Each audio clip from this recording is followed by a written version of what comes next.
বরানগরের স্বাধীন পল্লী পরিচালনায় জুনিয়র সংঘ ক্লাব থেকে টুবাই সমরেশ উৎপল কিষাণ ও ক্লাব মেম্বারদের ব্যবস্থাপনায় সরস্বতী পুজো পালন করা হয়। এই পুজোটি ২৬ বছরের পুজো। এখানে ৩ দিন ব্যাপী নানান অনুষ্ঠানের আয়োজন করা হয়েছিল। পূজার অন্তিম দিনে সন্ধ্যাবেলায় এক বিরল ভোগের ব্যবস্থা করা হয়। সেখানে ৩,০০০ দর্শনার্থী লাইনে গিয়ে দাঁড়িয়ে ঠাকুরের ভোগ খেতে এসেছিলেন। ওই দিন এত ভালো পরিবেশ আর এত সুন্দর আয়োজনের জন্য আমাদের চ্যানেলের পক্ষ থেকে পুরস্কার তুলে দেওয়া হয় জুনিয়র সংঘ ক্লাবকে। সেই দৃশ্যই তুলে ধরা হয়েছে নিউজ বাংলা টিভি চ্যানেলে। জুনিয়র ক্লাবের সদস্য দীর্ঘ ২১ বছর ধরে আমাদের এখানে সরস্বতী পুজোটা হচ্ছে। এবারে প্রত্যেকবারই সরস্বতী ঠাকুরটা খুব জাঁকজমক করে করা হয়, আর প্রতিবারই ন্যায় এবছরও আমরা সেইভাবে জাঁকজমক করে ৩ দিন ব্যাপী অনুষ্ঠান হচ্ছে। এই যে মা সরস্বতী আপনাদের সামনে দেখছেন, আর এই ৩ দিনে আমাদের বিভিন্ন রকম কর্মসূচি বা প্রোগ্রাম আমরা নিয়ে থাকি। তো আজকে যে হচ্ছে অনুষ্ঠানের শেষ দিন, এই যে আপনারা দেখছেন সামনে বিশাল একটা আমরা সবাইকে আমরা বসে খাওয়ার একটা আয়োজন করা হয়েছে। আমাদের আনুমানিক অনুমান প্রায় ৩,০০০ লোক আমাদের এখানে প্রসাদ গ্রহণ করবে, এবং তার কর্মকাণ্ড কালকে থেকে চলছে। আর এই জুনিয়র ক্লাবের সবার সদস্য, তার মধ্যে আমি একজনকে আমি ডেকে নেবো। টুবাই এসো। এই যে আমাদের যে এই যে ভাইটি, এর অক্লান্ত পরিশ্রম, এর সাথে আরো যারা আছে তারাও সবাই খুব অক্লান্ত পরিশ্রম করে আজকে এই জায়গাটা ওরা এসছে, এবং দীর্ঘ ২১ বছর ধরে এখানে পুজোটা হচ্ছে। তো আমি সবাইকে বলবো, সিচার্স ফর জুনিয়র সংঘ, সিচার্স ফর জুনিয়র সংঘ, সিচার্স ফর জুনিয়র সংঘ।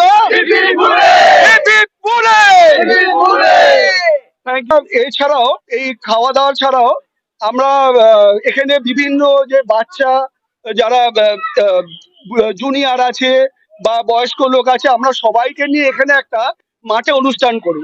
যেরকম বসে আঁকো প্রতিযোগিতা বলুন, বা এই যে যেরকম ঘরোয়া যে ইয়েগুলো অনুষ্ঠানগুলো আছে, হাড়ি ভাঙা, তারপরে ধরুন মিউজিক্যাল চেয়ার, এইগুলো আমরা অনুষ্ঠানগুলো করে থাকি। এবারে আমরা খাওয়া দাওয়াটার উপরটা বেশি জোর দিয়েছি। আর যেহেতু আপনারা জানেন যে আমরা অনেক কিছু করার থাকলেও করতে পারছি না, আপনারা ইতিমধ্যে জানেন যে আমরা এইচএস পরীক্ষা স্টার্ট হয়ে গেছে। তো এখানে মাইক ফাইক বাজানো যাবে না, যার জন্য এই অনুষ্ঠানটা আমরা এবার স্থগিত রেখেছি। আমরা চেষ্টা করব আগামী বছরে এইগুলো সাথে রাখা, কিন্তু শুধু এই বছরে হচ্ছে না। তার কারণটা হচ্ছে যেহেতু এইচএস পরীক্ষা হয়ে গেছে, সবাই তো খুব ব্যস্তর মধ্যে আছে। এই রিসেন্টলি আবার আপনাদের মাধ্যমিক পরীক্ষা গেল, বুঝতেই পারছেন যে চারিদিক দিয়ে আমাদের একটু চাপের মধ্যে আছি। এই মাইক ফাইক বাজানো এগুলো সমস্ত কিছু বারণ আছে, যার জন্য এবারে হচ্ছে না। আমরা চেষ্টা করব গত বছর এর থেকে আরো অনেক বড় করে পুজোটা করা। আর আপনারা সবাই আসবেন, এসে আমাদের এই বিশাল কর্মকাণ্ডগুলো দেখবেন এবং সবার সঙ্গে শেয়ার করবেন।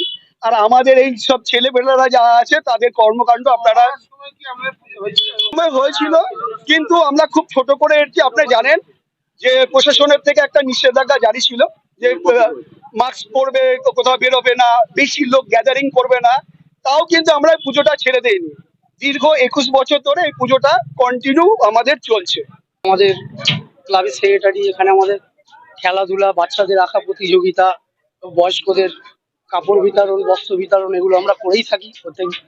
আর এবারে যেহেতু আমাদের উচ্চ মাধ্যমিক পরীক্ষা স্টার্ট হয়ে গেছে, এই কারণে আমরা এই প্রোগ্রামটা করতে পারছি না। সামাজিকমূলক কাজ আমরা প্রতি বছরই করে থাকি, আগামী দিনেও করব। আর যতদিন পুজো থাকবে ততদিন আমরা করে যাবো। জুনিয়র সংঘ হিপি ফুররে, জুনিয়র সংঘ হিপি ফুররে, হিপি ফুররে। দেখতে পাচ্ছি কয়েকশো মানুষের মতন খাওয়া দাওয়া, তো এত সুন্দর আয়োজন আর এত মানুষের ভিড়, কি বলবেন? এটা আমরা প্রতি বছরই এরকম ভাবেই করে থাকি, ঠিক আছে। আর প্রতি বছর এর থেকে বেশি আরো বেশি মানুষ আসে, আরো যত রাত বাড়বে তত বেশি মানুষ আসবে। আমার নাম শুভঙ্কর। কত লোক খায়? মোটামুটি আনুমানিক আপনার ১,৫০০। নিউজ বাংলা টিভি চ্যানেলের পক্ষ থেকে স্বাধীন পল্লী জুনিয়র সংঘ তরফ থেকে প্রাইজ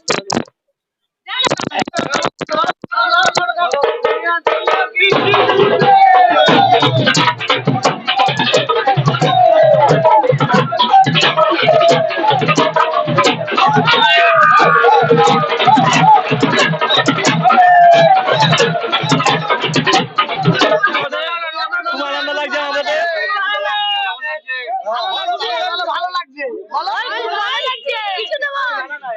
লেগেছে?